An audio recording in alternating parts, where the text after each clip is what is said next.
Hello, my name is Prime and welcome back to ATS Showcases, and today I'm going to be doing my very first look at the 1.50 experimental beta for American Truck Simulator. It is absolutely fantastic to be playing 1.50, albeit a very early version of an experimental beta, so you will most likely see things wrong in American Truck Simulator today, whether it's a bug or something graphically, due to me recording this video within the experimental beta. Long story short, experimental beta comes before open beta, so everything we've normally done in the past was an open beta or beta period has always been more polished than what we're going to see today. So although there may be some weird things within the video that won't translate in the few weeks to come, we get to experience the gamut of brand new features that come in with 1.50 even earlier. So today we're going to be hauling some packaging here from Modesto, California. We're going to head down to San Jose in the California Rework Phase 3 section. I am so excited to be saying those words, and the fact I'm going to be driving through this reworked area, so fantastic indeed. And of course, we're going to do the next few videos exploring the different areas of the California rework, because there are plenty of cities that have been completely overhauled, including the few new cities here of San Jose and Modesto. So it's going to be really fun to explore that. We're just going to mainly stick to the highways today, but explore some of those areas along there. And then we'll move up into San Francisco and so on after that. However, you will notice that this UI is a little bit different than what we're used to here in American Truck Simulator normally. And I will admit, at first I was a little bit hesitant about the UI until I started using it. And to be honest, while going through the setup of this video, the layered menus, yes, is a little bit more of a hassle, and the lack of color, maybe not my cup of tea in terms of what I prefer to see in menus. I must say the individual pages and the learning curve of the UI is actually very straightforward, and in some cases quite handy. For example, if you go into options, one of the great new things that come in with 1.50 is the tooltips. Of course, with the brand new UI, this can happen. I love having the details of now what do all these settings do for everything as well, even in gameplay and so on. All the tooltips are here. It is fantastic to see, and I'm so happy that is here. And honestly, I really like the look of the UI in the settings pages and even the maps and other stuff. But the nice top bar here, which gives you what state you're in and certain regulations, and of course your time and money amount for your company and so on. You've got a home button, and you also got this stacked menu basically button or vertical menu where you can see every single page as a quick glance. So no matter what page you're in, of course, for example, if we go back to map, you always have the bottom bar kind of recommended navigation that you'd normally do. But you can now also go to every other page from the top drop-down menu as well that is available within ATS and or ETS 2. And to be honest, I am really enjoying that. And to go along with the changes, I am driving a International LT that has been reworked, both interior and exterior, at least to a certain degree. But I am driving the brand new S13 model, which happens to have a beautiful custom livery that comes along with it, and one for the trailer as well, which makes the whole unit look really, really fancy. Now, this intro's already been long enough, so let's go ahead and get this International LT started up and get on the road.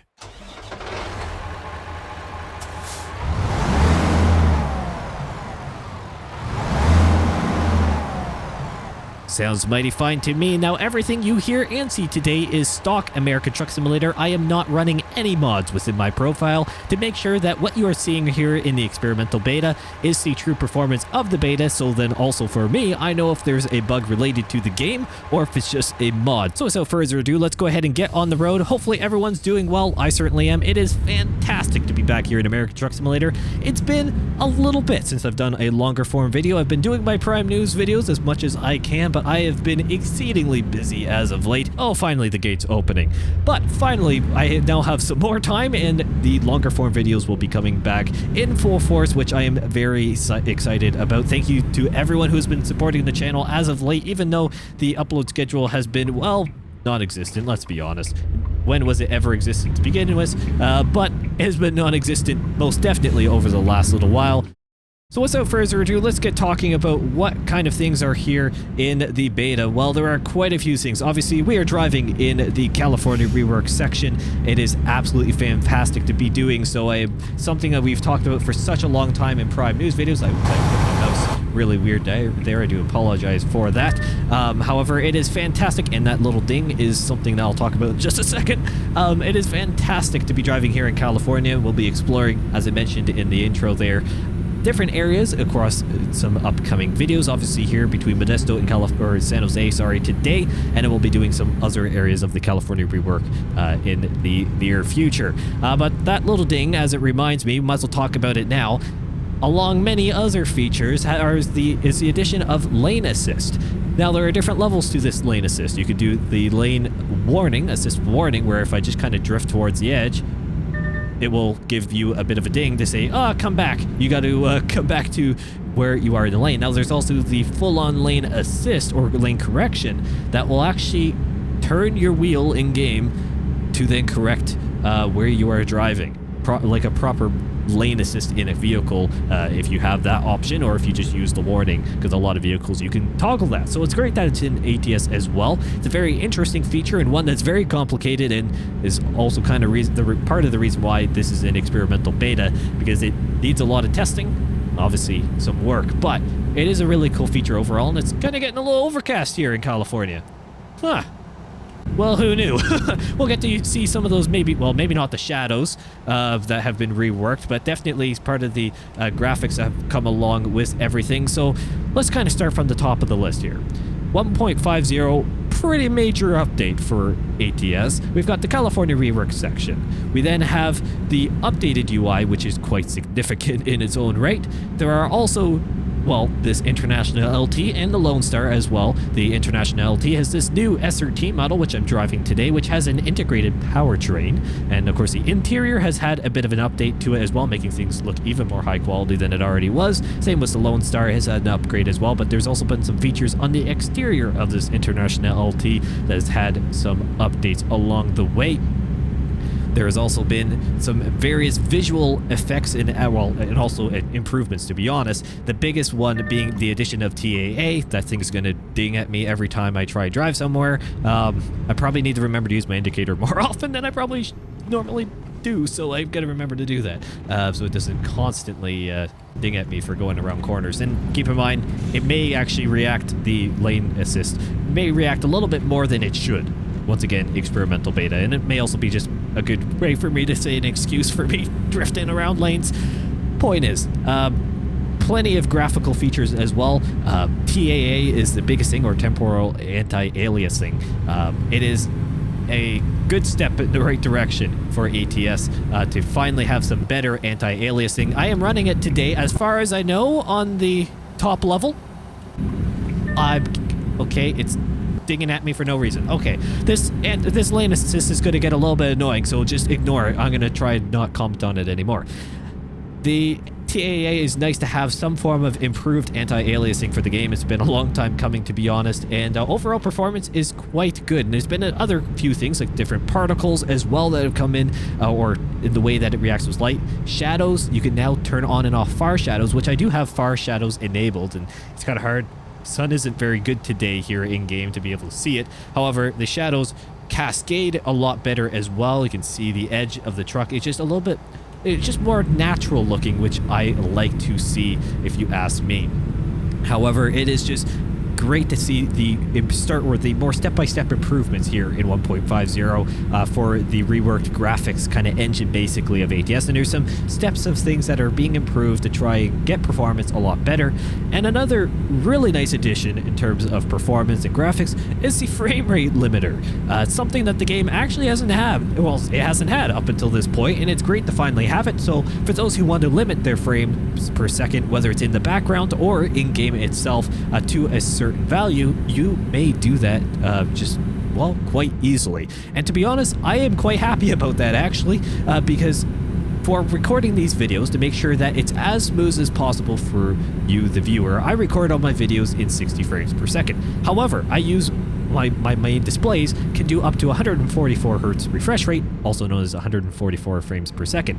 But if I recorded in that using the methods that I do right now, there would be some major problems with that, considering, well, it would be kind of weird frame matching. So basically the problem is that 60 does not go into 144. Simple as that. Neither does 30. So in terms of being smooth, there are going to be some either makeup frames or just dropped frames, and you may notice a bit of a herky-jerky movement. Maybe you wouldn't, maybe you will. I err on the side of I notice it. I'm a bit of a nitpick for those kind of things in quality. I've kind of become that, I guess, in trying to continually improve things around the channel. So it's one of those things that, you know what?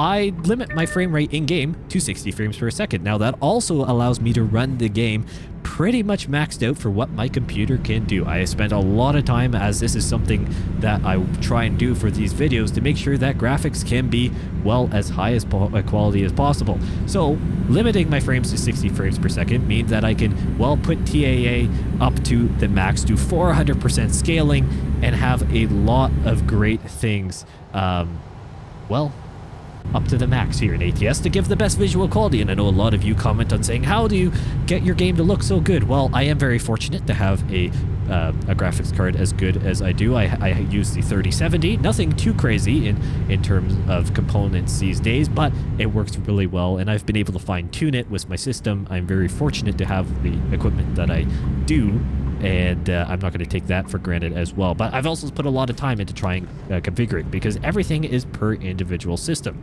But the frame rate limiter is very handy, because instead of running my 44 or 144 hertz display at, well, only 60 frames or 60 hertz, and have been using vertical synchronization in ATS as of late, which of course works just fine, I can now just set the game to run 60 frames per second, and as far as I know, everything is fine. So we'll see how it goes. This is honestly a bit of a test recording at best too, to see how things are, and I'm going to give it a try, and everything seems to be recording just fine from my other monitor, which I used to take a look at things while the preview is going. So everything seems to be running pretty good here in ATS, all things considered. I think there are some stutters at times, which I think is just part of optimization on things, because, well, there has been a lot of changes along the way. Now, other things have come in as well with 1.50. Obviously,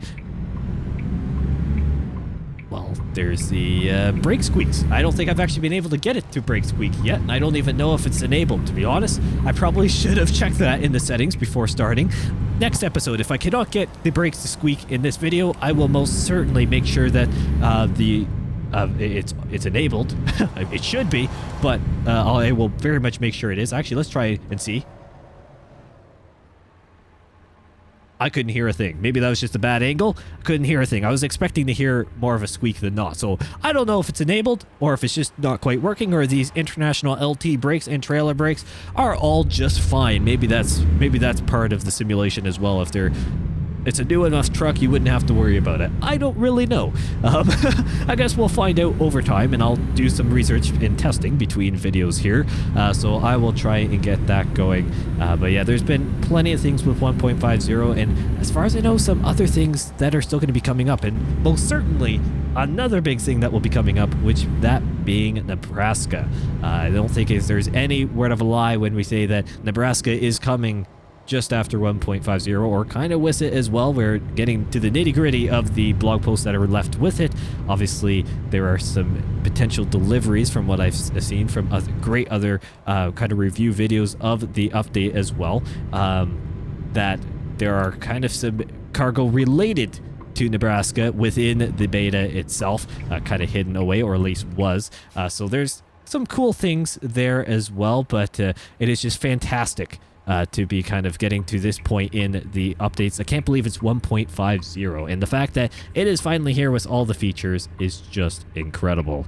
But I probably missed some things that are in this update. I mean, there's a lot. I've covered California rework, the International LT, the various visual upgrades.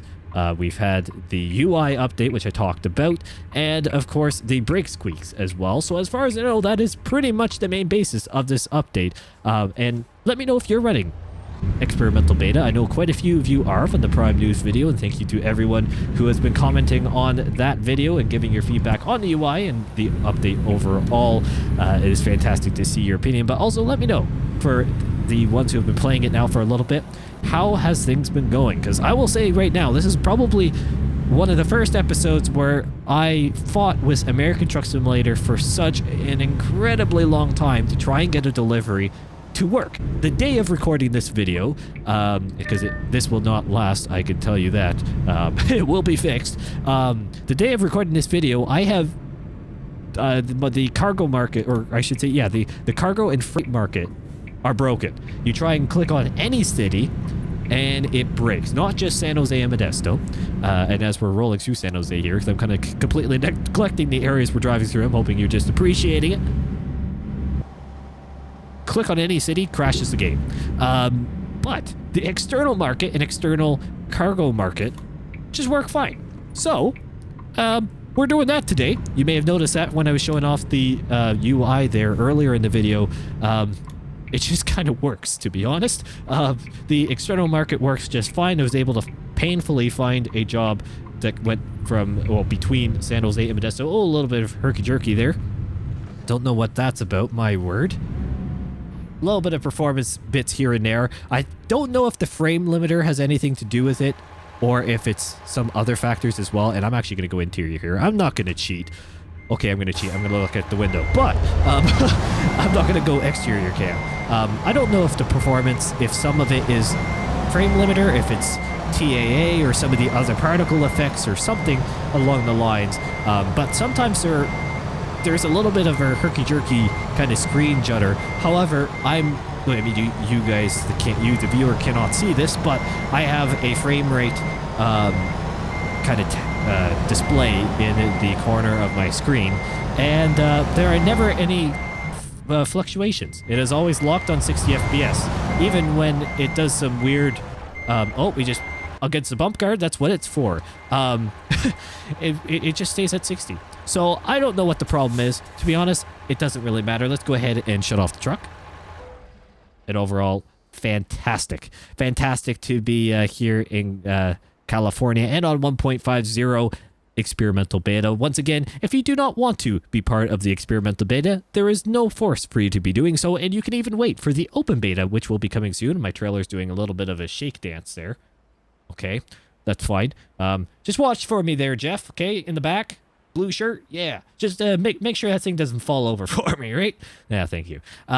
Point is, great to be here in 1.50, and yes, there is an open beta coming, and in fact, the full release eventually as well, quite obviously. So if you don't want to be part of the experimental beta and go through the fun times of trying to navigate around some bugs and things that just come naturally with development, you don't have to. You can avoid it, continue playing on 1.49, the stable version, and you're all perfectly fine. But I like a bit of a challenge, and to show off the brand new features, I was just kind of scratching at the bit to try and get at this. So I decided to go into the experimental beta, partly paid my price for it, but we are here and having some fun at the end of the day. Comment down below what else you want to see from me here around the channel and other delivery types. Obviously, I've already mentioned that I'm going to be doing other California-based deliveries, but what other trucks, other cargo types do you want to see from me here in 1.50? Once again, thank you all so much for watching, and I'll see you in the next one.